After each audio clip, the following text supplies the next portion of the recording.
Hello and welcome to Lavneesh Sir की class. This is Directorate of Education GNCT of Delhi's worksheet number 16, and it is only for class 7 students. It has taken from the subject Social Science, Social and Political Life. And we will learn and understand and continue the chapter Equality in this worksheet. So students, आज की इस worksheet में भी हम इसी chapter Equality को continue करेंगे और जानेंगे कि Equality के और aspects क्या हैं. So without wasting our time, let's start and understand with me. The truth is that in many democratic countries around the world, the issue of equality continues to be the key issue around which communities struggle. यानी सच बात तो ये है कि आज भी बहुत सारी डेमोक्रेटिक कंट्रीज हैं पूरी दुनिया में जहां पर इक्वालिटी के इशू पर जो समुदाय हैं वो संघर्ष कर रहे हैं, स्ट्रगल कर रहे हैं, यानी उन्हें आज भी इक्वालिटी नहीं मिल पा रही है. So for example, in the United States of America, the African Americans whose ancestors were the slave who were brought over from Africa continue to describe their lives today as largely unequal. यानी example के लिए मैं आपको बताऊं, United States of America यानी US है ना, वहाँ पर जो अफ्रीकन अमेरिकन्स हैं जिनके पूर्वजों को दास बना के लाया गया था अफ्रीका से, और वो बताते हैं कि तब से लगातार उनकी ज़िंदगी एक तरह से बहुत बड़े अनइक्वालिटी के साथ बिता रहे हैं वो लोग. This despite the fact that there was a movement in the late 1950s to push for equal rights for African Americans. यानी कि वो कहते हैं कि फिर भी मतलब इसके बावजूद हालांकि एक मूवमेंट जो कि 1950s के लास्ट ईयर्स में हो चुका है, किस लिए? इक्वल राइट्स को पाने के लिए, अफ्रीकन अमेरिकन्स के इक्वल राइट्स को प्राप्त करने के लिए एक मूवमेंट हो भी चुका है. Prior to this, African Americans were treated extremely unequally in the United States and denied equality through law. यहाँ तक कि जो लॉ में भी उनको, आपको मैं बताऊँ, इक्वालिटी नहीं मिलती थी, और अफ्रीकन अमेरिकन थे उनके साथ बहुत ही बुरा असमानता का व्यवहार किया जाता था. For example, when traveling by bus, they either had to sit at the back of the bus or get up from the seat whenever a white person wished to sit. यानी कि कहने का मतलब है कि उदाहरण के तौर पर आपको बताऊं, वहाँ क्या होता था, जब बस से लोग यात्रा करते थे जो कि अफ्रीकन अमेरिकन यानी लोग थे वो, और उन्हें क्या करना पड़ता था, हमेशा बस के पिछले हिस्से में बैठना पड़ता था, यानी लास्ट सीट्स पर बैठना पड़ता था. और अगर कोई वाइट पर्सन आके, कोई गोरा पर्सन आके उनसे सीट मांगेगा तो उन्हें सीट भी खाली करनी पड़ती थी. Rosa Parks was an African American woman. Rosa Parks जो थी वो एक अफ्रीकन अमेरिकन वुमेन थी. Tired from a long day at work, she refuse to give up her seat on a bus to a white man on 1 दिसंबर 1955. देखिए, पूरे दिन की बेचारी थकी हारी रोजा पार्क्स जो थी वो जब बस में यात्रा कर रही थी तो एक वाइट मैन आया और उन्होंने उससे उसने सीट मांगी उनसे, तो उन्होंने उसको देने से मना कर दिया क्योंकि वो बहुत थकी हारी थी. और ये घटना है 1 दिसंबर 1955 की. Her refusal that day started a huge agitation against the unequal ways in which African Americans were treated and which came to be known as the civil rights movement. और उस घटना के बाद से जितने भी अफ्रीकन अमेरिकन लोग थे उनके साथ बहुत बुरा व्यवहार होने लगा और बहुत लार्ज स्केल पर होने लगा, और इसके रिजल्ट में उन्होंने एक मूवमेंट किया जिसके बारे में मैंने अभी आपको बताया, जिसका नाम था सिविल राइट्स मूवमेंट. अब आपको समझ में आया कि कितना अनइक्वली जो है बिहेवियर होता है दुनिया के कई देशों में. The civil Rights Act of 1964 prohibited discrimination on the basis of race, religion और national origin. यानी कि 1964 में एक सिविल राइट्स कानून बना, सिविल राइट्स एक्ट बना अमेरिका में, जिसने कि डिस्क्रिमिनेशन को, वो चाहे रेस के, नस्ल के बेस पर हो, धर्म के बेस पर हो, या नेशनल ओरिजिन के बेस पर हो, जन्म स्थान के बेस पर हो, इन सब के आधार पर डिस्क्रिमिनेशन को ख़त्म कर दिया गया 1964 में अमेरिका में, जो कि एक एक्ट बना था, Civil Rights Act. It also stated that all schools would be open to African American children and that they would no longer have to attend separate schools specially set up for them. यानी कि इसके बाद ये कहा गया कि जितने भी अफ्रीकन अमेरिकन बच्चे हैं उनके लिए सारे स्कूल खोल दिए जाएंगे और उनको अब उन स्कूलों को अटेंड करने की जरूरत नहीं पड़ेगी जो उनके लिए अलग से बनाए गए थे. However, despite this, a majority of African Americans continue to be among the poorest in the country. और इसके बावजूद भी ज़्यादातर अफ्रीकन अमेरिकन जो लोग हैं वो आज भी देश में गरीब हैं.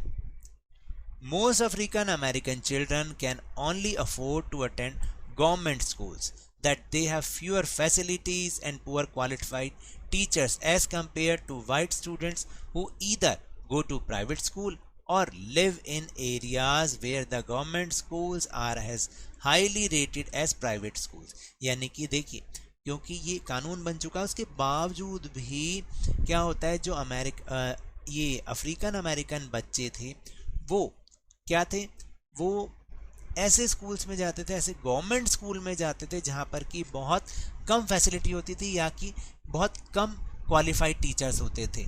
किसकी तुलना में?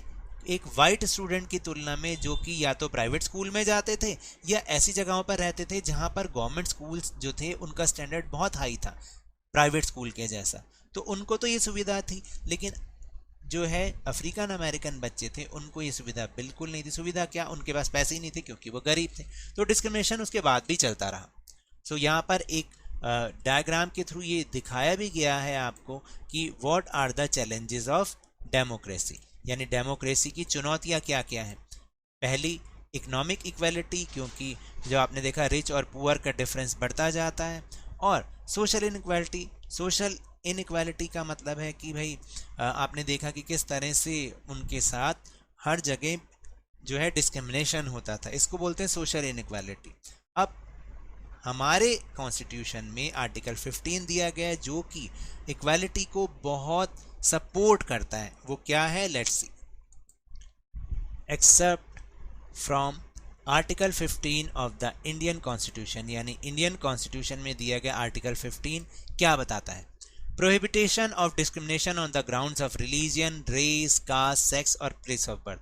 यानी कि ये धर्म, जाति, नस्ल, लिंग और जन्म स्थान के आधार पर किसी के साथ भी भेदभाव को प्रतिबंधित करता है, प्रोहिबिटेड करता है, यानी उस पर रोक लगाता है. और क्या क्या इसके प्रोविजंस हैं कि the state shall not be discriminate against any citizen on the grounds only of religion, race, caste, sex and place of birth और एनी ऑफ देम.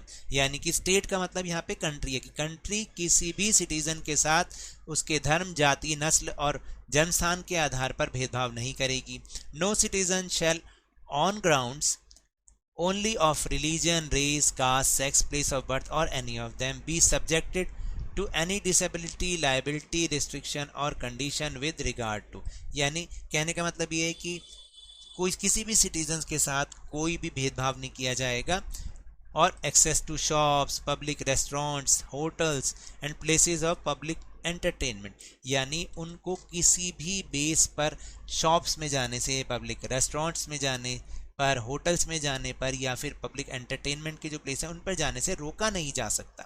और ना ही the use of wells, tanks, bathing ghats, roads and places of public resort maintain wholly or partially out or of state funds or dedicated to the use of general public. यानी कि कहने का मतलब है उन्हें किसी भी कुएं से, तालाब से, जो घाट बने वहाँ से पानी वानी का यूज़ करने का भी उनको यूज़ करने से नहीं रोका जा सकता किसी को भी. समझ रहे हैं? खास तौर से वो जो कि पूरा या फिर आंशिक रूप से गवर्नमेंट के फंड से चलता हो. तो ये आर्टिकल 15 हमें बताता है. Now will move on our activity section. Activity number 1. Our father of nation Mahatma Gandhi face same kind of inequality in South Africa. हमारे जो राष्ट्रपिता महात्मा गांधी हैं उन्हें भी इसी प्रकार का दुर्व्यवहार झेलना पड़ा था साउथ अफ्रीका में. Collect some information regarding this. इस संदर्भ में कुछ जानकारी आपको एकत्र करनी है तो मैं आपको वो दिखा देता हूँ. उसके बाद हम क्वेश्चन आंसर्स को सॉल्व करने की कोशिश. Now activity number 1. इन South Africa Gandhi ji faced discrimination against Indians. यानी इंडियंस के अगेंस्ट जो डिस्क्रिमिनेशन साउथ अफ्रीका में होता था, गांधी जी ने भी उसको फेस किया। Initially he was thrown out of the train for refusing to go to the third class compartment after having a valid first class coach ticket. यानी शुरुआत में तो उनके पास, जब वो एक बारी ट्रेन में यात्रा कर रहे थे, उनके पास एक वैलिड फर्स्ट क्लास कोच का टिकट था, लेकिन उसके बावजूद भी उनको थर्ड क्लास कंपार्टमेंट में जाने के लिए मजबूर कर दिया गया, और जब उन्होंने मना किया तो उनको ट्रेन से नीचे उतार दिया गया forcefully. He was also beaten up by the driver for letting a European passenger inside the while traveling the rest of the leg। कहने का मतलब ये है कि जब वो यात्रा कर रहे थे, कहाँ, बिल्कुल गेट पर खड़े हुए यात्रा कर रहे थे, तो एक यूरोपियन पैसेंजर को उनको अंदर लेने के लिए उन्हें ड्राइवर से भी के द्वारा भी पीटा गया। He faced other difficulties in his journey in which many hotels were barred for him। यानी उन्होंने इसके अलावा बहुत सारी और मुश्किलें भी झेली, खासतौर से अपनी इस यात्रा में, और उनके लिए बहुत सारे होटलों में आना प्रतिबंधित कर दिया गया था। So now we'll move on question answer section। Question number 1 is suggest some ways to establish equality in our country। यानी आपको कुछ ऐसे उपाय बताने हैं जिससे कि एक समानता स्थापित हो सके हमारी कंट्री में। तो here are some suggestions, some ways to establish equality in our country are as follows। जैसे by educated as much as possible population for our country, यानी कि ज़्यादा से ज़्यादा पॉपुलेशन को अगर हम शिक्षा प्रदान करें तो भी इक्वालिटी सेटअप हो सकती है। by spreading moral education among the population of our country about the negative sides of the inequality and the benefits of equality। यानी हमारे देश के लोगों में मोरल एजुकेशन को फैला के और इनइक्वालिटी के नेगेटिव साइड्स तथा इक्वालिटी के बेनिफिट्स बताना, इससे भी जो है इक्वालिटी डेवलप होती है और एस्टैब्लिश होती है।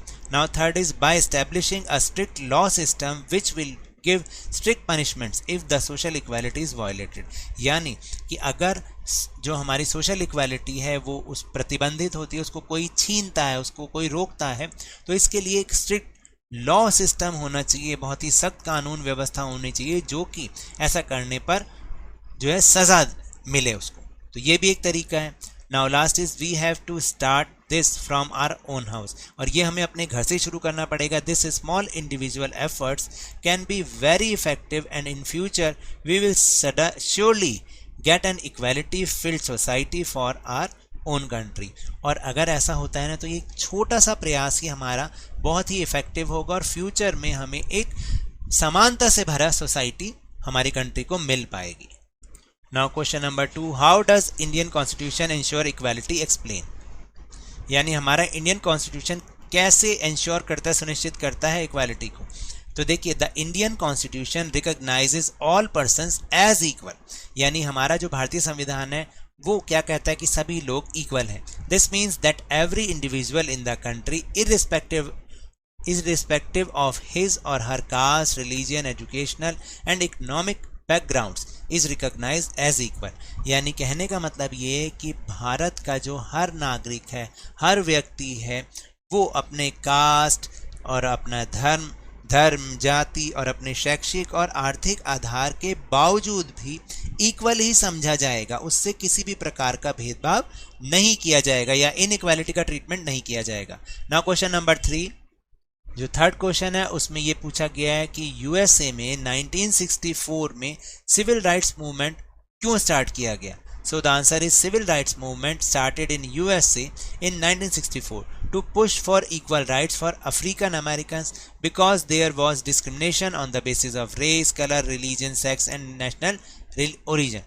यानी कहने का मतलब है कि यूएसए में 1964 में जो सिविल राइट्स मूवमेंट हुआ वो अब अफ्रो अमेरिकन द्वारा अपने इक्वल राइट्स पाने के लिए हुआ, क्योंकि वहाँ पर धर्म, जाति, रंग और लिंग के आधार पर बहुत ज़्यादा भेदभाव किया जाता था। तो टेलीग्राम ऐप पर भी हमने अपना चैनल लवनीश सर की क्लास बनाया है, जिसका लिंक आपको इस वीडियो के डिस्क्रिप्शन बॉक्स में मिल जाएगा। वहाँ से आप हमारे ग्रुप को ज्वाइन करें और इस वीडियो का लिंक और जो दूसरी और इंपॉर्टेंट वीडियोस हैं, सबका सब लिंक आपको एक साथ ही अवेलेबल होगा। So now that's all for this worksheet. अगर मेरे इस तरह समझाने से अब आपको समझ में आने लगा है तो इस चैनल और वीडियो को लाइक कीजिए, शेयर कीजिए और नए हैं तो सब्सक्राइब भी कीजिए। But remember, whenever you will go outside please wear your mask. और जब भी आपकी टर्न आए कोरोना की वैक्सीनेशन जरूर लगवाएं, क्योंकि कोरोना को हराना है और जिंदगी को एक बार फिर से सुहाना बनाना है। इसी उम्मीद के साथ थैंक यू वेरी मच।